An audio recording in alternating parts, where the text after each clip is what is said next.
The Fed cut interest rates last week, but that's unlikely to save us from a recession. Of course, the markets rallied when these interest rates were cut, and we saw the yields come down a little bit all over the yield curve before the Fed cut by 25 basis points last week. And there were some governors that were actually a little bit more concerned about recession than the other. There was one governor that wanted to cut by 50 basis points instead of just 25 basis points. Now, the Fed only cuts when we're worried about job growth and a recession, and typically the smart money uses these cuts as a cover to get out of the market. You know, you can try to put lipstick on a pig and make the markets look prettier, but in the end, it's still a pig. So my name's Joe Franklin, and here at the Mustard Seed, we're all about putting faith with finance. We care more about what the Word says than anything else. But today, we're going to be talking about job growth, we're going to be talking about the Fed cuts, and we're going to be talking about what usually happens before a recession. And these things tend to happen the same way over and over and over again, so let's get right into that. The economy's been sliding toward recession ever since mid-2022, when we saw that growth was not exceeding inflation for 2 consecutive quarters, but we didn't see the job numbers start to move in the wrong direction until mid-2023. Now in mid-2022, we did see an inverted yield curve, and that's usually the first sign of an upcoming recession. And when that happens, we see the short-term bonds start to pay more than the long-term bonds. And usually people are following the 10-year bond on the long term and the 1 to 2 year bonds on the short term. Now, what that means is that people expect the economy to be growing faster in the short term than it is in the long term, and that means they think that the economy is going to be coming down. The bond market typically does the very best job of anticipating the recession. And once these dominoes start falling, it's really hard to get the dominoes to stop falling and eventually lead into that recession. Now, when we see the Fed start raising rates and we see this inverted yield curve, ever since the beginning of the 1970s, when we were taking off the gold standard, we've seen a recession that followed 100% of the time. That means it's highly likely to happen this way again. And these cycles play out the same way almost every time. The government spending may delay a recession, but the government spending is extremely unlikely to cancel the recession. Just like the seasons, we go from summer to fall and to winter. Sometimes we may have a mild winter, but usually we have a winter. We don't cancel winter altogether. When everybody expects something to happen, it usually doesn't happen. But when no one expects something to happen, it usually happens. So right after Liberation Day going into May, about 66% of the U.S. population thought we were heading to a recession. Now this has come way down since then. It's come down to about 8% now. So it's much less likely to happen if everybody's expecting it. It's much more likely to happen if nobody's expecting it. The bond market provides the tempo or the beat for everything that's going to happen in the economy and all the other markets. So we can think of the bond market kind of like the drum beat for the song. And what tends to happen is we go through a set of dominoes, and these dominoes tend to fall before we head into a recession. Usually we have high inflation, and the Fed wants to start raising rates to counteract the inflation. And then we end up having a yield curve inversion, and usually that's the first big sign that we may be heading into a recession. And then the Fed stops raising rates, unemployment hits a low. Of course, it has to hit a low before it starts moving up. Then the Fed starts lowering rates because they start to get a little concerned about employment. The yield curve comes out of the inversion, and then we start to see a situation where the unemployment goes above its 12-month moving average, and then eventually above that 36-month moving average, where we start to really get concerned. But one way that the government's figured out how to put the recession on hold has been to spend money. All this fiscal spending allows the recession to be put on hold, because if the government's controlling things and they're spending all this money, all the money goes into the economy and we don't have a recession. But we can't continue to spend like this forever. We can't continue to write IOUs and not pay things back. During the pandemic through the end of 2024, the government spent $8 trillion to grow the economy by $7 trillion. Now, I don't know about you, but that's not a very good investment. It's not a super high return on investment when you spend more money to grow the economy by less. That's not great. And since then, we thought that Republicans were going to be better in Congress in spending money, but no, we just passed this big, beautiful bill where they're spending more money. Now, the good news is it puts the recession on hold, but for how long? We got to pay the piper sometime. And so what happens is all this spending contributes to inflation. And that's one reason why Buffett doesn't want to buy any longer-term bonds, because he's afraid with inflation they're going to have to keep raising rates some more. He's buying short-term bonds and holding cash and other equivalents, but not looking at the long-term bond. And he notes that unless we get these politicians to stop spending near as aggressively as they have been, that we're going to continue to have problems with inflation. And he says that the one way to solve that is to pass a measure or pass a bill that says if the deficit compared to the GDP ever exceeds 3%, that all the congressmen are going to lose their jobs. You can spend on credit cards and spend above your means for a long time, of course, until you run out of credit. And unfortunately, that's what may happen with the government when the bond vigilantes decide they don't want to fund the government anymore. Unfortunately, the government hasn't had the will to cut spending.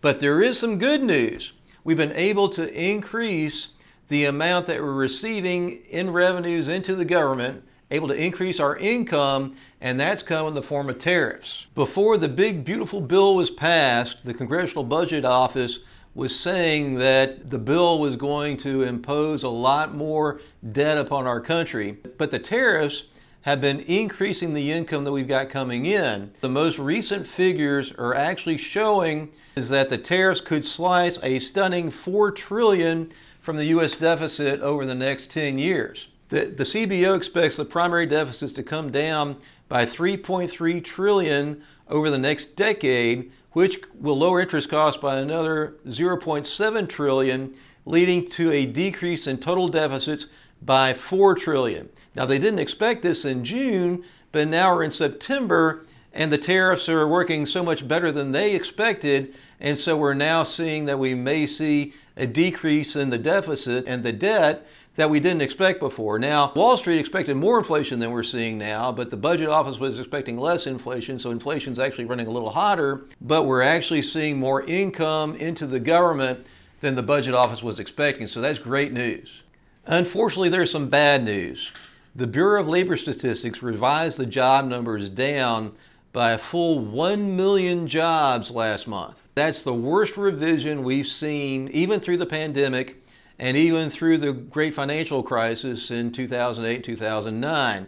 And that's over 20 years of data. As of last month, employment's now at 4.3%. Now, the job participation rate's coming down also, but if we were able to keep that the same, they say that the unemployment rate would now be at 4.9%, which would not be very good, of course. And so that would send the markets to a tailspin, but what they've done is they've changed the rules again as to how they report things, and they've got the participation rate lower, so it can also look like the unemployment rate is lower. Investors don't believe that the inflation or the debt can be controlled, and a lot of investors don't believe that unemployment is what the government says it is, because they keep revising these things. And one thing that a lot of investors like to look at is unemployment in relation to the 36-month moving average, and this almost always tells us that when the rate exceeds the 36-month moving average, that we're heading into a recession. But the other thing to note is that in the blue marks here, this shows that almost all the jobs are going into the healthcare sector and the education sector. It's actually the government that's providing the jobs to the people that are getting the jobs. And when the government stops providing the jobs, either through government contractors or the government hiring itself, or helping to provide jobs in the education sector and in the healthcare sector, we're likely to hit the skids. And we've already started to see a lot of the firings in the government sector, and it may come about that we see this in education and in healthcare as well. These severance packages pay out for about 6 months or more. So the job openings are now less than the number of unemployed persons for the first time since the pandemic. The September jobs report is going to be coming out in the early part of October. What a lot of people don't realize is that all of these government workers who are laid off at the beginning of the year. They've been on these severance packages, and they're not going to be showing up in the unemployment reports until the end of September. And when people see these numbers, the reaction in the markets may be pretty nasty. So we've got government workers losing jobs. We've got government contractors losing their jobs. We've got teachers losing their jobs. We've got technology workers that are losing their jobs to AI. These jobs are going by the wayside right now. It's really hard to hide the nastiness that comes about when we start to see these massive job losses. We want to be ready for when that happens and look to protect portfolios. The bond market is telling us we may be in a recession already. It's been telling us that it's coming for quite a while, and now that the inversion is over, usually that means the recession is here. The institutional bond investors do not believe that inflation or debt can be controlled no matter what the Fed does, and that's why the bond market's been acting funky for quite a while now. And the central banks are losing their ability to control interest rates unless they start buying these bonds en masse. And we've seen these interest rates pop up all across the globe. We've seen this happen in the UK, where the 30-year bond is at its highest rates since 1998, and people are really concerned about recession there. It's happening in Japan, where we're seeing the highest yields in many years. In France, we're seeing super high yields, and in Germany, we're seeing the highest yields in 13 years. When the central banks start buying these bonds, then we may see a return of confidence, but I'm not sure that we're going to see a return of confidence until the central banks start buying. It may be that we don't see a return of confidence until the countries start to get their fiscal act together and they start spending a lot less than they are now and start to get to a position where we have balanced budgets again. Wouldn't it be great if we actually had balanced budgets again? Such an amazing concept. Now, this happened back in the late 90s during the Clinton administration. We actually passed a balanced budget amendment, and we ended up with a balanced budget in 1997. We haven't had a balanced budget since then, and that's why a lot of the bond vigilantes have come out and they're saying no more. In the US, the long bond also just keeps going up. We saw the peak in 2023, and we saw it approach the peak in May. Now, we may see it move up a little bit more. We may not see it move up anymore. If the Fed comes to the rescue with the bonds, it's going to drive the bond yields down,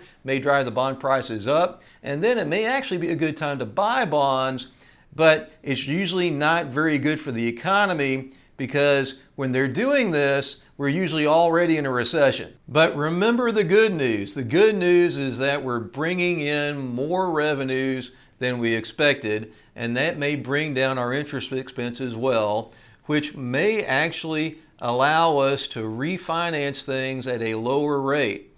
And as we refinance our debt at a lower rate, that's going to be better for the U.S. economy and better for the U.S. as a whole going forward.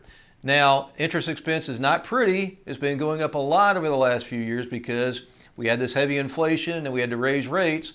But now that these rates are coming down, it may be a little bit better.